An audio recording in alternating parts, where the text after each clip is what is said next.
Hi, my name's Bruce. This is my channel. Thank you for tuning in, all that. Oh, and if you find this stuff useful or entertaining or at all purposeful, please subscribe. I like it when people subscribe. It's this is not a money-making operation. It's something that I do. Okay. Anyway, today's topic. Oh, welcome to my little classroom I have in the forest here.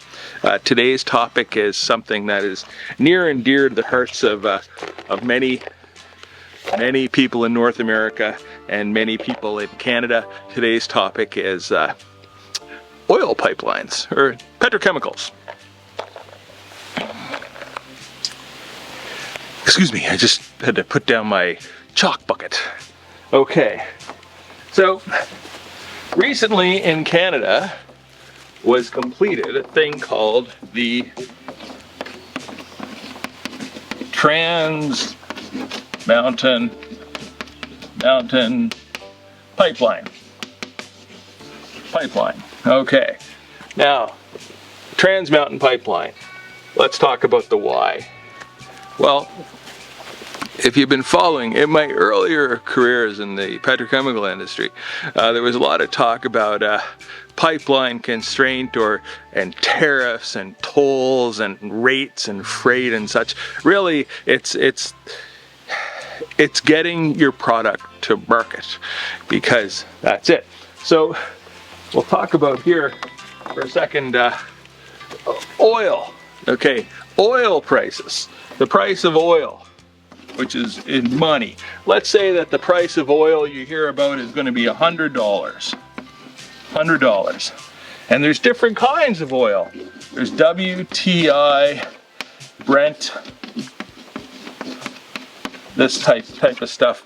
But what that is it's different broadly categories of crude oil that comes from the ground. WTI stands for West Texas Intermediate. The name comes because when they were getting oil in Texas, they discovered that basically it was all more or less kind of like this, and like this, have this viscosity and this proportion of this type of hydrocarbon molecule and this other type of hydrocarbon molecule and such a water cut and different things. And West Texas Intermediate is the name. Another one's Brent crude.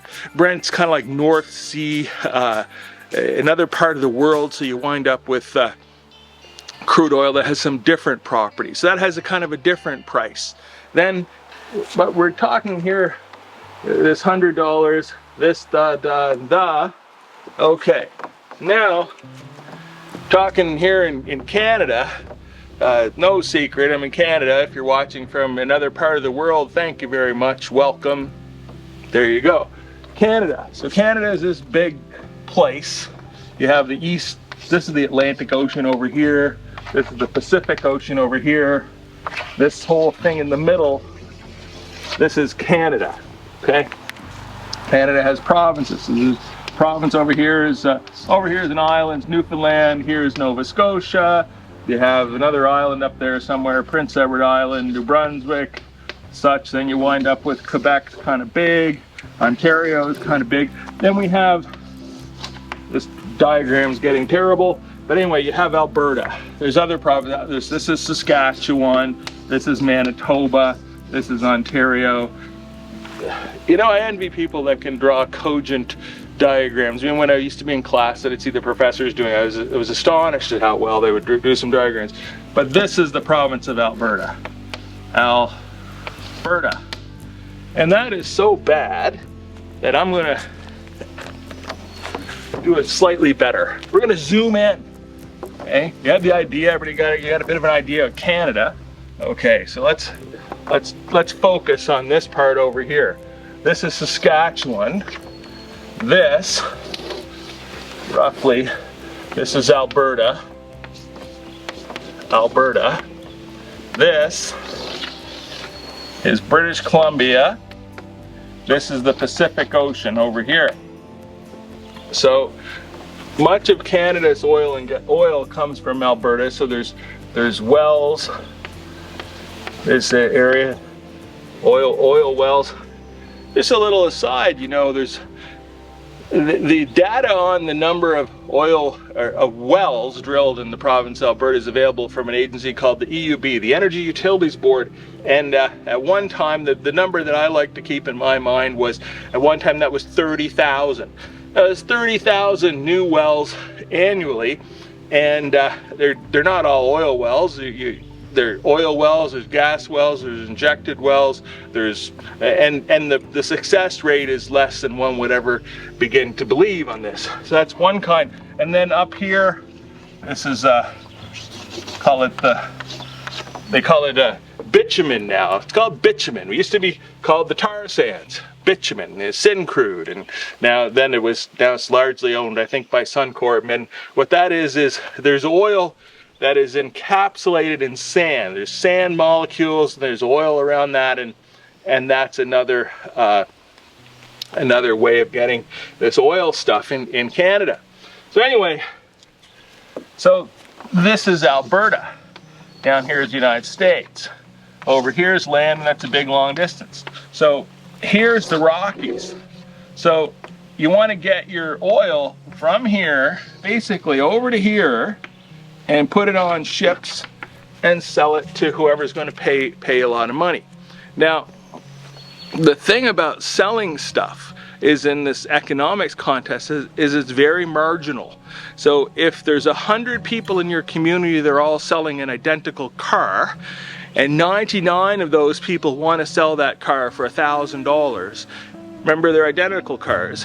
And then one person decides that they're going to sell their car for $500. Well, all of a sudden, the price of all the cars becomes $500. It's this marginal idea. And it might not be perfect. That description might be a little simplistic and a little bit naive, but it doesn't matter. The idea applies, okay? It applies close enough. Hear me talk about close enough. So, and the same idea applies in the petrochemical industry. So, this over here I said this idea of $100. West Texas Intermediate Brent crude. There's another thing called it's called Alberta Medium crude or something. Let's call it Alberta crude. So, because it's different, then it's already has a bit of a discount. It's not $100, it's like, let's just say it's like $90. All things being equal, an Alberta barrel of oil is going to be like $90 in this $100 a barrel world. Except that's $90 at market, but you can't get it to market, so there's another discount. So the discount question is, well, how much is the discount, the impairment of Alberta crude oil relative to the world price of crude oil at the market? And the answer is, it's been around approximately a number like this. Let's just pick one. It's like 40, but let's just for sake, it's like $30. $30, okay? And that $30 discount comes from the inability to move the oil easily from where it is in Alberta to where you want to sell it, which is the world, okay? And then they talk about this thing called tidewater. You want to get the product to tidewater to make it all better. Tidewater is a fancy word for ocean, an interconnected ocean. So you want to get it from here to here.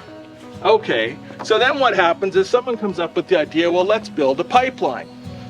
You start building a pipeline. Then you realize that, well, there's no realization because everyone knows this, but what happened was that pipeline is prohibitively expensive. At a certain point, it's prohibitively expensive. So then, goodness gracious, what happened was the federal government stepped in and said, we will buy your pipeline, which they did for a number like $3 billion, $3,000 million to buy the pipeline. Okay, but it's not finished. So they said, we will buy the pipeline and we will finish the pipeline. That was, I'm going to say 6 or 7 years ago. It really doesn't matter to the story. The federal government purchased the pipeline, okay, because they said it's in the national interest.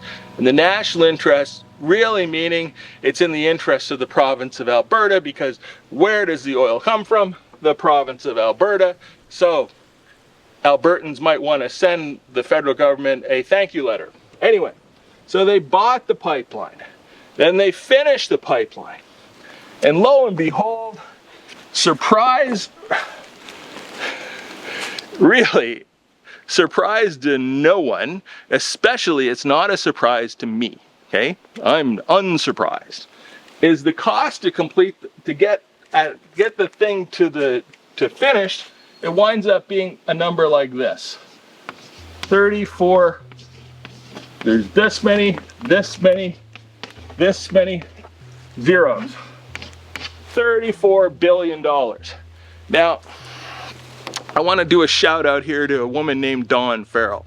Dawn Farrell is the president of this whole affair, Trans Mountain Pipeline, and in a lifetime of listening to people talk, goodness gracious, she's impressive, I must say. Her communication skills, her capacity to deal with complex issues, and her leadership is really worth noting. She's an asset to the province of Alberta, and she's an asset to Canada. Okay. Now, this idea, $34 billion. Now, another question is, well, geez, that sounds like a lot of money. Yeah. Okay. Well, the province of Alberta, how much oil do they make? Remember the thing I was talking about, the cars, and the guy selling his car for 500 bucks? It made everybody's car worth 500 bucks. The same idea applies in oil. I'm repeating this. Alberta. How much oil is Alberta producing? Oh, they're producing this much.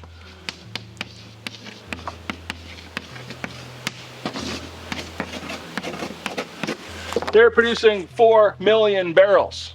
4 million barrels of oil. Okay. Remember that thing about the car and the price. Okay.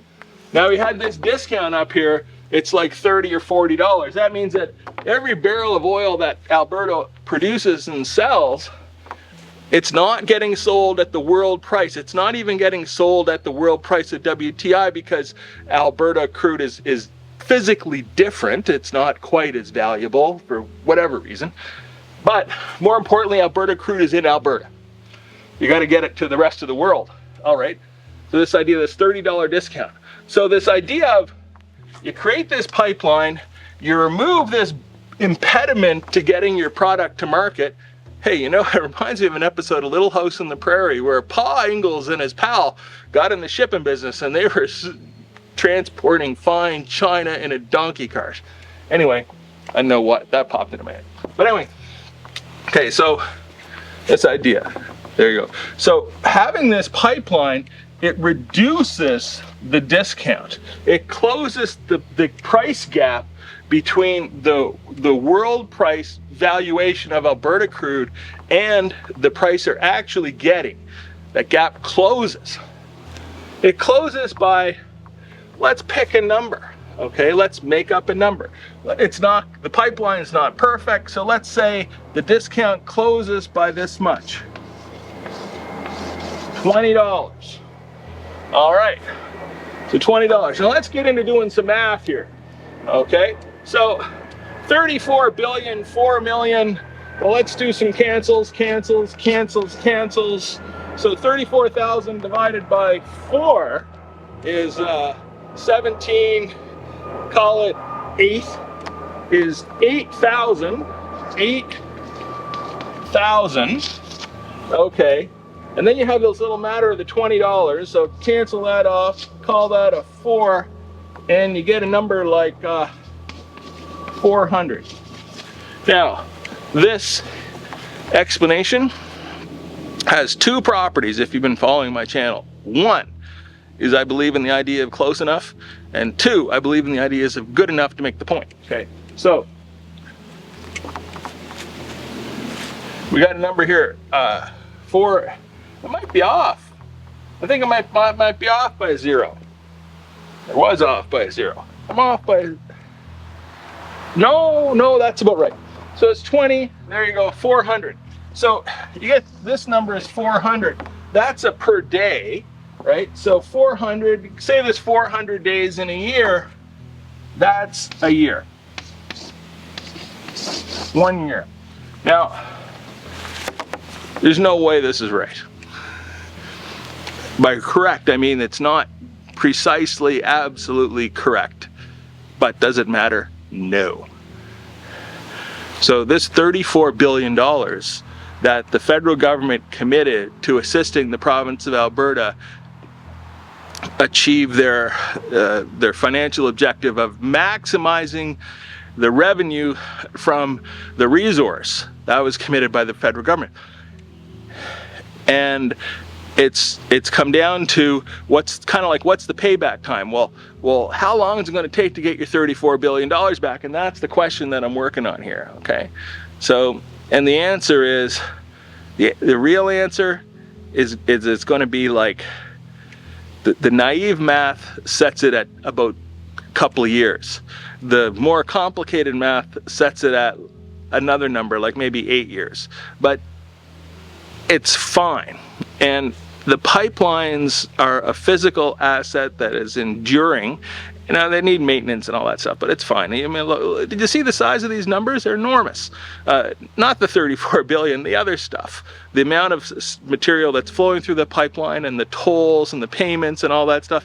And right now, the oil producers are complaining because they're going to have to pay extra tolls because of the cost budget increases in creating the pipeline, but all that's predictable. It's like, you know, if you